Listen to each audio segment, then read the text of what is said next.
Hey, Joe here with Aegis Tactical with our friend Cindy Clark, attorney. Is that what you go by? I am an attorney, yes, Okay. and I go by Cindy Clark. That's what she goes by. Listen, we're going to answer the age-old question. Well, it's been happening for about a year now. Everybody comes in, it's actually burning us out.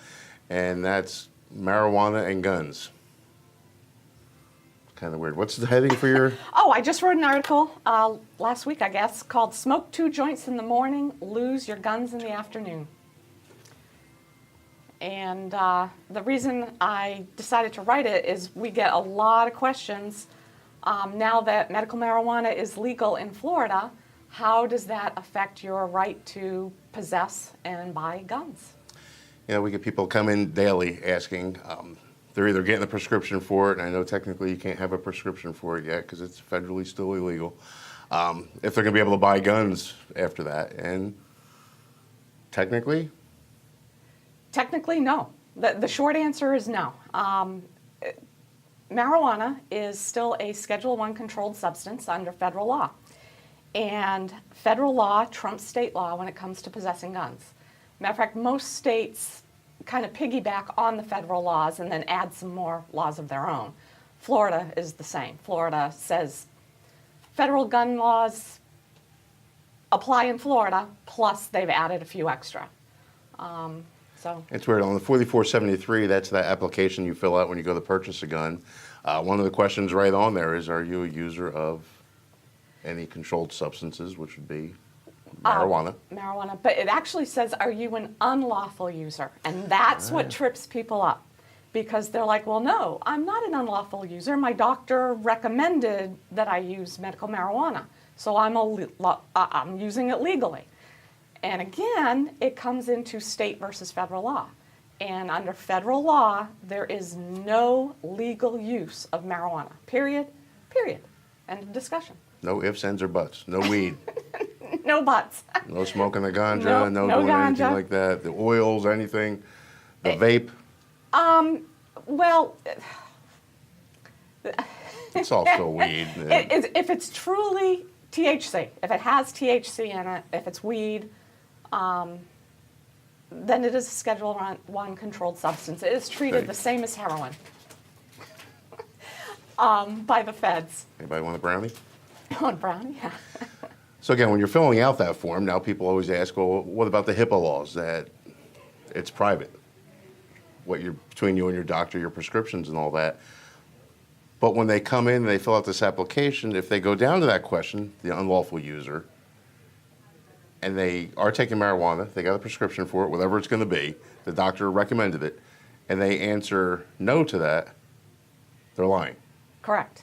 They are lying on that federal form. And that's another charge. And that's another charge. So you're stacking charges or piling them on, whatever you want to call it. Yep, piling on. That's, yep. And again, a lot of people say, well, I'll never get caught. Famous last words. Famous last words. And, you know, basically as lawyers, all we can do is tell people what the law is and recommend that you don't break it, because then other lawyers will have to help you, such as our friend Jeff Young. But ultimately, it's, do you really want to take that risk? And some people will say yes. That's the big question. Some Is it people worth will it? say yes. Yeah. And can the doctor give you another pill or something like that to cure you, whatever it's going to be? And you Right, can still keep everything? To help your symptoms. It's tough, and I think it's going to be a really tough decision for a lot of people. I know a lot of vets are really struggling with this. PTSD, I believe, is one of those conditions that some people do find relief by smoking pot. If it helps them out. Right. But again, you have to make choices. Just in life, we always have to make choices. And right now, it is illegal. It is illegal to use marijuana, whether it's medical or recreational, whether your doctor recommended it or not.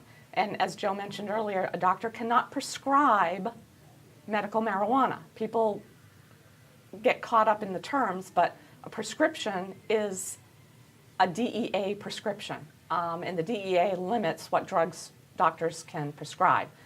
Medical marijuana cannot be prescribed. If they do, the doctor will lose his license, his drug license, and won't be able to prescribe any drugs. So they can only write a recommendation. Interesting. Doesn't sound that way when they talk about it on the news all the time. No, because they use shorthand. It's kind of like assault weapon. No such thing. There's no I such understand. thing. I love those stickers on the back of cars. Yeah. So it's people co-opt the language for certain reasons, and as you know, unfortunately, as lawyers, we're kind of sticklers for the right words. And when it comes to medical marijuana, there is not a prescription per se. It is a recommendation or a letter. Some people call it a letter, but it is not a DEA prescription because they cannot do so. So now let's say somebody gets a recommendation from the doctor for their weed.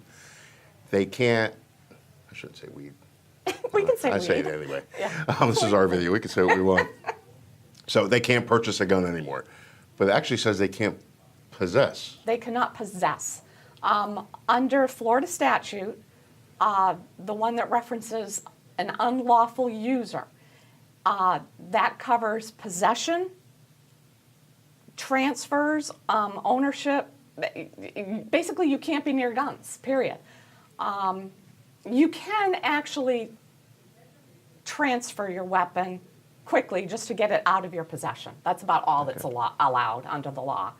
But no, you can't possess guns. A lot of people think, oh, well, I'll buy all my guns now, and then I'll get my medical marijuana card, or whatever we're going to call it in Florida, and then I'm okay. No, because the federal law prohibits the possession of those guns.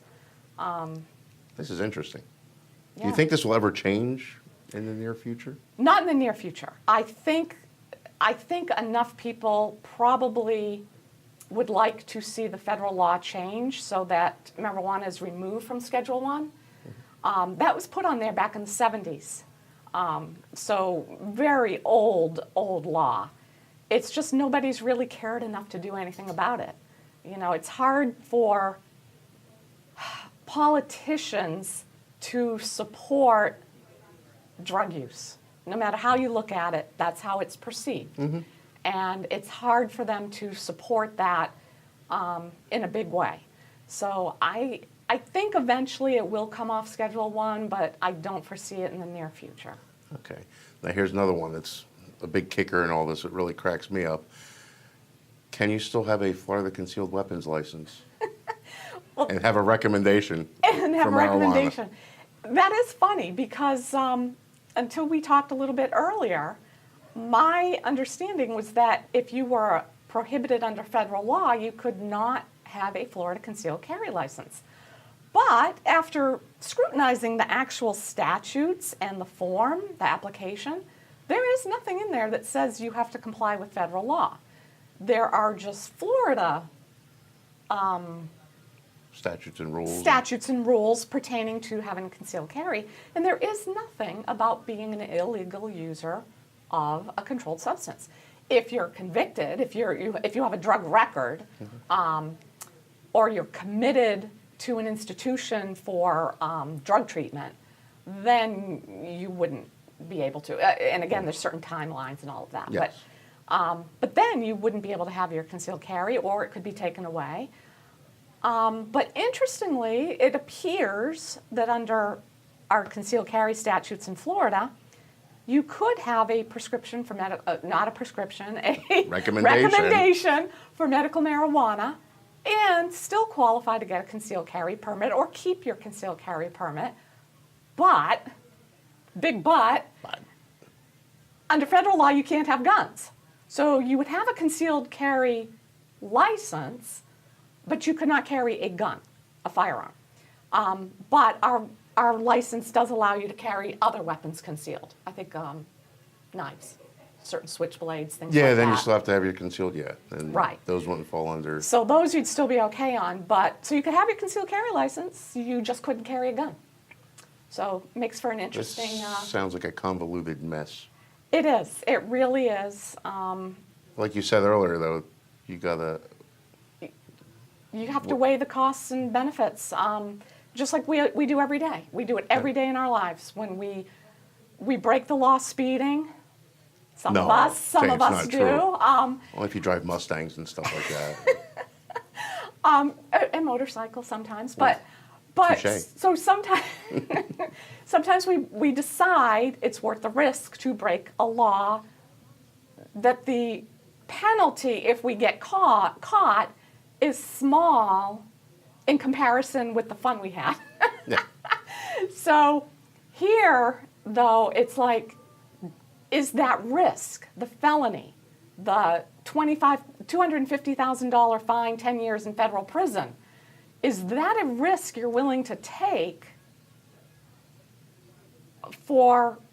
in order to use medical marijuana? And for some people, it may be. Some people, their health is so bad that they're willing to give up their guns in order to get relief. And I completely understand that. I completely understand that.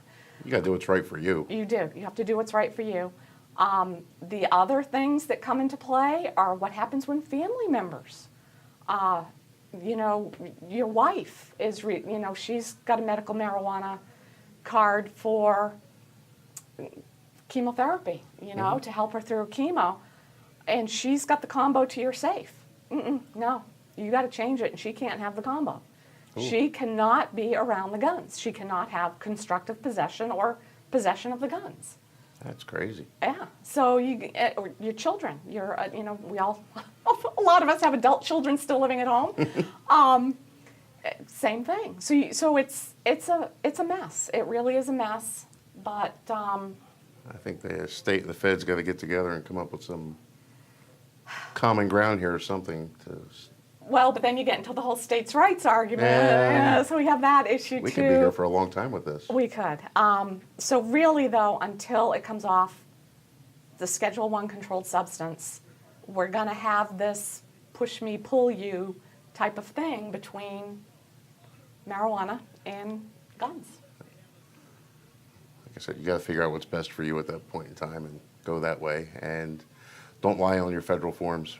Yeah, don't lie on your federal forms. We should talk about this whole concealed weapons thing one day in the future. Yeah. About the whole licensing process, and it's kind of screwed up. But you have anything else to say? I don't think so, except that a lot of people sit there and they're like, well, things will change. And they probably will, but when? It could be years, it could be decades before anything changes. We don't know. Our concealed carry laws, we say, well, okay, right now, these are the way the laws are, but that doesn't mean they'll be the same 2 years down the road. Politicians write the laws, and politicians change all the time. Laws change all the time. So. Well, we'll definitely keep everybody informed of this. I think that's about it. I think Anything so. else in there? I think we've kind of burned it down. I like that one. So listen, I'm going to have Cindy Clark's all of her contact information below. I'll have our contact information, of course, in there. If you have any questions, stop by and ask her. Email, call, whatever you can do. Yeah. And we'll go from there. Thanks for paying attention, and we will see you soon. Thank you. You want a brownie? No, thanks. Cheetos or anything like that? No. Okay.